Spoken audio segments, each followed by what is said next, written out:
All right, the Reds, Friday's talking Reds. We're going to rattle through this one, I'm going to be honest with you, because we've got loads going on today, loads of madness, cameras coming in, ITN coming in, documentaries about Rwanda, Gab Marcotti on the phone, you know, we're plus the normal shows. Yeah, so it's all going off. People in the studio right now, we're trying to do this. Everyone's chocker, but it's good. It's all going off. It's good. We love it. So yeah, talking Reds. So you probably watched the one yesterday with me and Kopi where we're talking about the article in the Express.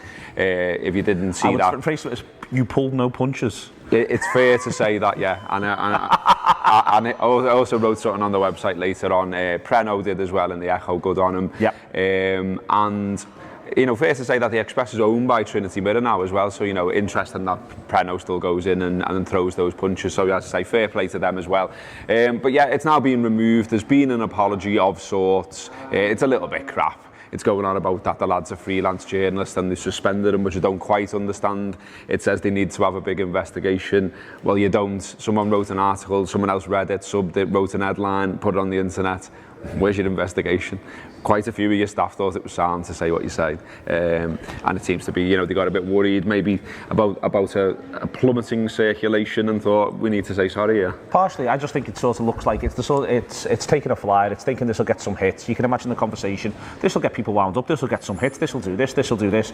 It's staggering irresponsibility, to be quite honest with you. I think that is the best interpretation. And when the best interpretation of something you do is staggering irresponsibility, let's be really clear about this, something that drives me mad, and I heard Gareth yesterday, something that drives me mad at times, full stop really, is we're the fans group, we're the Anfield Wrap, and we wouldn't put something like that out about Everton, about Manchester United, about we're the ones who are meant to be irresponsible, and we would never do that, and we know that Red Men TV would never do that, we know that Anfield Index would never do that, we know that fans groups would never do that, we know the Blue Room would never put something like that up about Liverpool supporters, they wouldn't dare to. So why are the fans groups more responsible than the professional media people? And that's what drives me absolutely wild at times.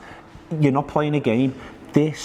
That sort of language around Liverpool supporters. We're talking now today about Italian police being staggeringly irresponsible as well, in a way which endangers people, and that's the level of responsibility here. You're being so irresponsible with people's safety, and it drives me absolutely mad. And as I say, supporters, fanzines, podcasts, they wouldn't do it. They would not do it. And you know, look, there's plenty of people worried enough about going to Rome, and you know, and we're hearing all scare stories about Roma's ultras and that sort of stuff, and then you know, after the Express article last night, we have, you know, an Italian website putting out stuff about that 1,000 dangerous Liverpool fans are headed for Italy. I mean, as soon as I saw it, I was challenging one website that was quoting this, saying, well, where's the information from? They were saying it's from a press agency. And I said, well, where's the press agency got it from? Oh, police sources. And I said, well, you know, police sources, sorry if I don't trust police sources, full stop. Or news agencies, full stop. I mean, White's news agency quoted police sources all the way back in 1989 about Hillsborough, and then they spread lies from there on in. So the idea that there's this 1,000-strong throng of trouble causers following Liverpool, it's simply not true. Yeah. We go home and away, our mates go home and away, we know people at the club. It doesn't exist. We don't have an ultras at Liverpool Football Club. There might be a few blurts who follow the club who at times step over the mark. But, you know, there's 20 years, or nearly 20 years now, of European matches involving Liverpool where there's hardly anything gone off. And this season, no Liverpool fan has been arrested in Europe. So the idea that they can just put it out there and it starts to get printed in Rome, that there's 1,000 troublemakers headed your way, rings alarm bells for me. The same thing happens in Sevilla. We saw had the stuff after Sevilla after we got there, you know, and it goes right the way back. Tony Evans has cited the idea that it was the barbarians coming in '84 when it all goes off post-match '84. And trust me, there's all of this stuff, and this is back to what I'm saying about people being responsible. But no one wants to be responsible, because responsibility doesn't get you cheap clicks. Responsibility doesn't just get people through the door, and responsibility doesn't do the job that police sources want it to do. And this is where, as I say, the quicker everyone sort of acts like grown-ups, the quicker this sort of stuff gets dealt with by grown-ups, and I'm really pleased Liverpool are sending a delegation out. I think that shows that Liverpool are taking this very, very seriously indeed, and I think that's the first step. And I think that, listen, I think this is a really difficult situation for the club, and I remember we were talking before the draw, and one of the things I was saying was I don't want Roma, and this is why I didn't want Roma. I think that they were the weakest team out of the four, but I'll be really honest with you, I'm going next week, and I'd much rather be going to Munich and having a lovely time without the threat of this. No one wants this. The vast majority of football supporters don't want this in any way, shape or form, and this is what we're all having to deal with now. And it is not helped by the Express, it is not helped by police sources wherever they come from, it isn't helped by any of this nonsense. And as I say, the sooner in general the grown-ups grow up, the better we'll be. Yeah, that would be great. I mean, I even had a Chelsea fan tweet me this morning after what I was doing last night on Twitter, and he said this happened to us as well, and he'd sent me a headline of a page in a Rome newspaper when they'd gone over there, and it said 2,000 hooligans on the way. I mean, they're just plucking figures from the air, and what the worry is to me is it then excuses certain behaviour once you get over there. It's like, oh yeah, well, like, as you said, 84, the barbarians are coming, that sort of stuff. But yeah, I mean, we're expecting some stuff from Liverpool today, as Neil says. Keep an eye out for it, genuinely. They're over there in Rome, and one of the ideas is that they want there to be like a shuttle bus for fans that takes them from safe areas, if you like, right up to the ground and into the away end, and cut out any nonsense. So hopefully that's going to happen. We expect to hear something from the club today, as I say. The Stoke game then, let's talk about that. We have got a match tomorrow, 12:30. Match we could really do with winning. Yeah. Tottenham go to entertain Watford on Monday night. But before then, Swansea have got Chelsea at home. Now Swansea have only been beaten at home once since Carvalhal's come in. We got beat there. Swansea will know what's at stake for them, and what I would say is, if we beat Stoke, it doesn't half give Swansea the biggest carrot imaginable to go and get 3 points against Chelsea. And if that happens, I think that is Champions League either absolutely assured for Liverpool or all but assured, barring a mathematical sort of miracle where we go to Stamford Bridge, they beat us 6-0 and there's a massive goal difference swing. It's huge, I think, and I think that it's a match which I really want to see Liverpool get to grips with. And I think that if we can, as I say, we don't just we de facto relegate Stoke, but we also, if Swansea get a result. And so I think full stop, if we can just go, get a grip of the match early, get a grip of the match first half. Stoke have only won one on the road all season. Terrible record at Anfield as well. Terrible record at Anfield, and I think that they're just going to struggle to find a way. And I think if Liverpool can really find a way to go at them, this is the business end of the season. And there'll be loads of people watching this saying, no lads, rotate. Firstly, it's dead hard for him. He hasn't got a ton of footballers at the minute. But secondly, I don't think he's got the luxury of that. I don't think, as much as he would want to put all of his eggs in, we're going to win the Champions League basket.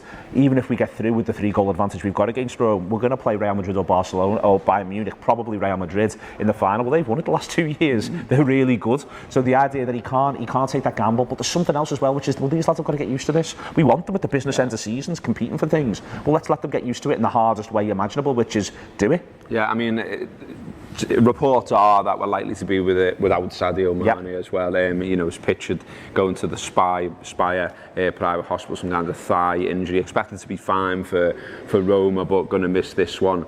So you're expecting Ings then to come into the front three?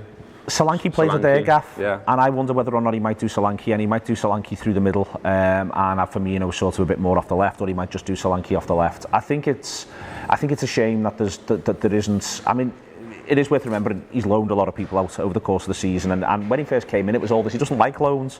Well, he's grown to like them. It's fair to say, and I'm not saying that those decisions are right or wrong. But as an example, the other night, I would have loved to have been able to bring Origi on last 15. And I'm not the biggest fan of Origi, but the idea of Origi running channels last 15 against Roma, holding it up and being scruffy, would be no bad thing. He wanted his football, though, didn't he? Yeah, definitely. This isn't me having a go at anyone. Yeah. I know it's always hard to. I mean, I've seen people saying, we could have done with X, Y, and Z, and we can't call those loan players back now. The rules don't allow it. Yeah. But it is the dilemma of being a football manager, isn't it? I mean, you can't keep 30 odd fellas happy. No. They want to play. They've got their own careers to think about and all the rest of it. I mean, there's a few of them. Ajaria might have got a game somewhere. Yeah. Harry Wilson. But it is what it is, and we are what we are. Hopefully, we've got enough to beat them. Would you do Ings or Solanke? I don't know, you got in my head now about Solanke. I'd thought Ings initially, but Solanke I thought did all right at Stoke. It's probably one of his better, cameos for Liverpool, if you like. So, Yeah, they're quite physical, obviously, aren't they? They've got what's that big mank at the back? Shawcross. Yeah, huge mank. Yeah, I'm sure Cross has been given it the big one, by the way. Seeing him doing an interview say, you know, Liverpool will have their eyes off the ball, they'll be concentrating on Europe, Champions League, it's an opportunity for us. Well, bring it, your man, we'll beat you. Yeah, and then you'll be down. So yeah, we'll be there. Also as well, a quick mention. Listen to This Is The One before every match. Bring it, Ryan. Yeah. We're going to have a crack. We're flying through this video, obviously, and we're talking dead fast, so soz. But we're going to be doing a new video tomorrow, so keep an eye out for this. It'll be on YouTube and everywhere else. And we're going to have a go at a post-match video. It's stellar lineup.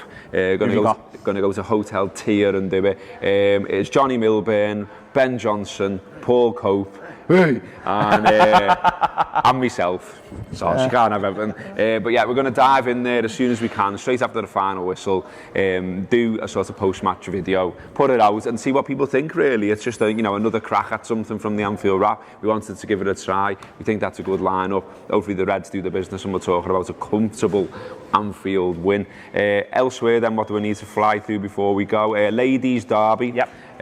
Liverpool ladies v Everton ladies. It's at Prenton Park on Sunday, 2 o'clock kick-off.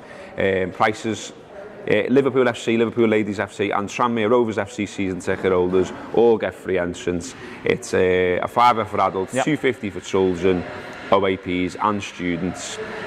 So yeah, give that a go, get down there, support them. It should be a cracker. It's a good way to get kids into the game. A good way, I enjoyed taking my daughter to a few of the ladies' games, and I think it was easy for her to watch women play football and go, oh, hang on, I can have a go with this, can I? Yeah. So yeah, get down there and support the girls there if you can as well.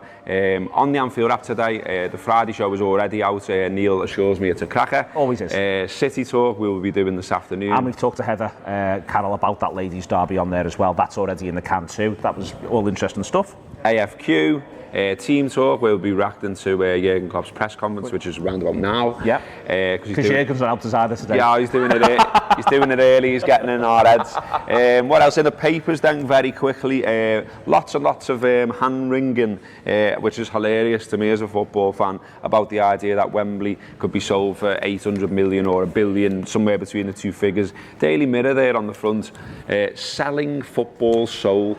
Now, any football fan that has been to what can we still call it the new Wembley? Yeah. There isn't much of a soul, is there, to be selling? It's horrible. I don't like it. I mean, genuinely, I don't like it. I don't like the fact that finals are there. Cardiff is well better because the atmosphere stays in, and atmosphere is the thing first and foremost. And they also dampen the atmosphere by taking every opportunity to play dramatic music, as though that helps. Trust me, the dramatic music of football is the noises that supporters make. That's literally, we are the soundtrack to football matches. That is how it works, and Wembley has never understood that. It is no great loss, and it's quite cheery actually to see the man who does represent that sort of Middle England soul of football, Henry Winter. His piece here in the Times has new Wembley, no great loss, but FA must not waste cash. And it's easy to laugh at Henry because he does sort of, he epitomises at times a certain sort of mentality, but fundamentally the one thing I would say is everyone who knows him says he's sound, but also secondly, he does think about these things, and just because we might disagree with him from sitting up in Liverpool at times, that's not, that's fine. We're all going to have different views, but the fact that he's saying that suggests to me people are thinking, well, what about the grassroots? People are thinking, well, what could we do with this money in a positive sense for the game? And I think the thing that's chiming and upsetting the Daily Mail, where they're saying fury with fans, fury from fans, is this sort of NFL angle, this idea that it's a foreigner who's dared to come in and do this sort of thing. Well, 1966 hero, outraged. 1966 hero, outraged. You don't outrage those 1966 heroes, they'll get,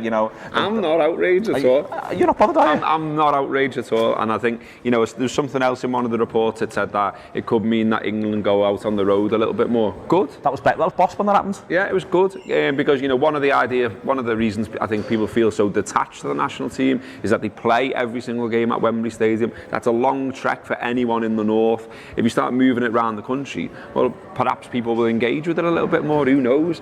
So I'm not bothered by that. And I mean, the one thing that disappoints me is that it says that, FA Cup semi-finals are still going to be played there. And it's like, when I heard about the deal initially, I thought, does this mean we can return to the sense of having, you know, semi-finals at Old Trafford, at Villa Park, the way it used to be, the way it made sense logistically.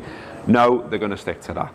That's a real shame, although Phil Bundle's currently saying right now you get more fans in Wembley. Shut up, Phil. There is something on this where I think you can... There's things that we can do on this, there's positives, and I think that change is a good thing. And I also think you look at some of the most fantastic footballing nations, Italy, where we're about to go to, Spain, you know, they don't have a national stadium. They use the stadium that the clubs have and go from there. And I think that that's a hugely positive thing, to be honest with you. I haven't got any issue with the national side playing at, say, Old Trafford, playing at Ellen Road this summer anyway, playing at Anfield, playing at the Emirates. You know, you might even get more of a partisan crowd. I think you would, yeah, of course you would. You know, and that kind of thing helps. You know, Wembley, the new Wembley is completely soulless. It's not a great experience. It's not a great place to get to. You know, as Neil says, pumped in music and all that sort of stuff. It's just... Let them play American football there. Yeah. It suits it. Be sound. Do you fancy it? I'll watch a bit of it. I don't understand. We missed the snooker again. We missed the snooker again. I don't understand. Right, have we got time? Right, American. I'm reading a really good book. Michael McCambridge, you might have heard, came over on our shows. He gave me his book, which is called America's Game, and it's about the growth of the NFL. And that's actually interesting in the context of this. And there might be a piece to be written by someone who isn't me, or someone maybe who is me, but not right now because we're chocker. But what's dead interesting? What's dead interesting about this is that it's about the growth of the NFL. And I've read this book and it's great, by the way. I'd recommend it. And I understand all of it apart from any of the stuff that literally pertains to the game of American football, like what they're doing on what is it called, the pitch? What they're doing on the pitch? I don't know what's going on. So we'll talk about this boss thing that this new quarterback did and how we changed this. And I'll just be reading it, going, honestly, this might as well be in French. Yeah. But everyone seems like a sound fella, and we'll go from there. Should Gerrard take the Rangers job? No, I don't think he should. I think he should stick with where he is at the minute. His number one choice, according to the papers today, to get the job there. It's basically on a plate if he wants it, and then the sort of, you know, there's no quotes from Stevie, but the idea is that he wants assurances to be basically a load of dough to spend on players. There might not be, and also, you know, Rangers has been such a mad club for so long that I just think Stephen, you know, I'm sure someone else who's got something more sane going on will come and be part of what it is that you're doing. So we'll see. But I mean, it's a mad link and fair play to them. You know what I mean? If only it was in a fallow week where there wasn't 73 things going on, we could do a full 10 minutes on it. Can people start to time these things around our wants and needs? Yeah, loads going on, loads of podcasts. Get on it all. The AnfieldWrap.com/subscribe. New video as well tomorrow, straight after match. Look out for it. Talking Reds will be back next week. That was quick fire, wasn't it? Up the Reds.